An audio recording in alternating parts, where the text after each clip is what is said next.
में बताओ, क्या देख रेख उनकी करनी, कौन सी बीमारी इनमें आ सके है, किस तरीके से इसमें अच्छा उत्पादन ले सके। देखो तीनों और एक सर एक भाई की बात में एक चीज़ और जोड़ना, जैसे यहाँ से सेंटर से पास हुई आपकी 16/030 17/018 या 18 मान लो। जी जी। तो सर यहाँ से तो सेंटर से पास हो जाती है हमारे क्षेत्र के, जैसे कि मैं बिजनौर, ठीक है सर, लेकिन मील वाले उनका किसानों के साथ जो आपत्ति उनकी रहती है कि इसे ना वो सुना, तो वो समस्या हमारी जो मेन है उसे कैसे हल करेगा वो सर? नहीं, ये बहुत ही बढ़िया क्वेश्चन किया है इन्होंने। एक्चुअली इस पे हमने हम ले रहे हैं एक्शन, क्योंकि कोई भी वैरायटी जो रिलीज होती है वो CBRC से रिलीज होती है, और हम जो सेंटर के लिए रिलीज करते हैं, जो 5 स्टेट है हमारे, जिसमें सेंट्रल वेस्टर्न यूपी आता है और हरियाणा, पंजाब, राजस्थान और उत्तराखंड, ये सब आ रहे हैं, ठीक है।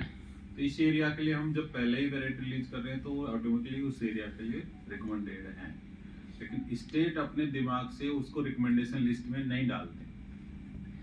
हरियाणा ऑटोमेटिकली डालता है, हरियाणा ओनली प्रॉब्लम पंजाब और उत्तर प्रदेश की। तो उसके लिए हमने क्या किया है कि इस बार हमने वो उनके कंसर्न सेक्रेटरी को यहाँ से अब बना के भेज रहे हैं। हमारे डायरेक्टर ने इसको संज्ञान में लिया है, ये पहले भी क्वेश्चन उठाया है, पहले भी उठा था ये क्वेश्चन, तो इसको हम एक्शन में ले रहे हैं ताकि उनको उस लिस्ट में डालें, आपको भी नुकसान है। जी सर, और उसमें क्या है कि हमारा किसान, जैसे यहाँ बैठे किसान, हमारा किसान भी ये बोलता, कई बार जब हम अपने सोशल मीडिया पर बात करते हैं कि मील नहीं ले रहा, अब सारी मनमानी मील की तो है नहीं। अब मान लो अगर संस्था सेंटर से रिलीज वैरायटी को वो नहीं ले रहे, तो सेंटर से रिलीज करने का फायदा क्या, लाभ क्या है सर किसान? जी, एक्चुअली देखो, होना तो यही चाहिए रूल। हम तो जो कर रहे हैं हम अपने सेंट्रल गवर्नमेंट के हिसाब से कर रहे हैं। अब उनको रिकमेंडेशन वो अपना दिमाग, क्योंकि एग्रीकल्चर स्टेट सब्जेक्ट है, आपको बता दें, तो कंकरेंट लिस्ट में ये आया हुआ है, तो वो अपना मॉडिफिकेशन कर सकते हैं, वो उनको अधिकार है। हम जो काम कर रहे हैं वो हमें अधिकार है, लेकिन ये नहीं है कि वो उसको मतलब मना करेंगे।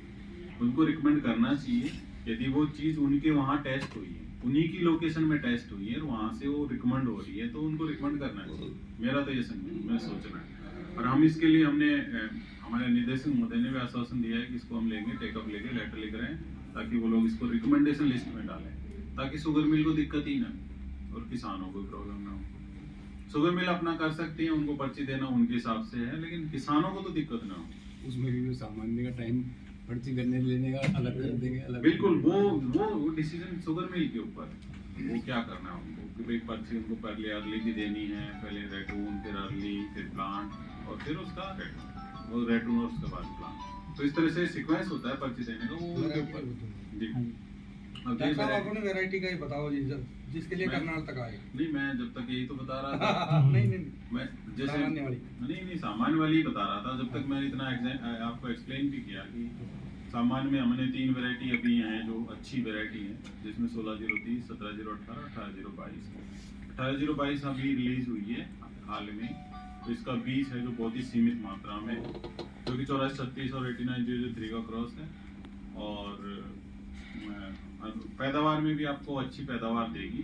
अब आपके ऊपर है, मैनेजमेंट के ऊपर है कितना आप पैदावार ले सकते हो, लेकिन जहाँ तक मैंने बोला कि जैसे कि 986 क्विंटल प्रति हेक्टेयर, तो 986 क्विंटल तो बहुत होता है। यदि आप इसको आधा भी करोगे तो आप समझ सकते हो कि इसकी पैदावार कितनी हो सकती है। जब 38 को आप उतना ले लिए, मैनेजमेंट के ऊपर है, तो ये सब चीज़ें मैनेजमेंट के ऊपर है। पर ये है कि आपको वैराइटल बैलेंस जरूर मेंटेन रखना है। किसानों को हमेशा एक ही वैरायटी की तरफ नहीं जाना है, मतलब ताकि आपको दिक्कत न आए। एक वैराइटल बैलेंस का मतलब होता है कि एक रेशियो होना चाहिए कि भाई इतने परसेंट हमारी मिड लेट वैरायटी है, इतनी हमारी अर्ली वैरायटी, ताकि आपको भी प्रॉब्लम नहीं आए, मिल को प्रॉब्लम नहीं आए पर्ची देने में और उनको क्रशिंग में। तो ऐसा साहब 38 की वजह से रेड रोड की समस्या हमारे यहाँ जी, तो उसके लिए कितनी प्रतिरोधक है? नहीं, रेड रोड हमने टेस्ट किया है, तीनों वैरायटी प्रतिरोधी है, रेड रोड रेसिस्टेंट है। जो भी वैरायटी निकाली है हम यहाँ वही निकलती है वैरायटी हमारी। कोई से सेंटर से निकलो, नई वैरायटी वही होती है जो रेड रोड रेसिस्टेंट होगी। ब्रेक डाउन हो जाता है ना पुरानी वैरायटियों में, तो ब्रेक डाउन होने के बाद वो खत्म ही है। फिर भी मतलब रेड रोड को मैनेज किया जा सकता है, जैसे कुछ हद तक, जैसे आप नहीं मैनेज करने के लिए, जैसे नहीं, ट्राइकोडर्मा का मैंने बताया एक ऑप्शन है। ट्राइकोडर्मा जैसे आप बोला ना कि फंगल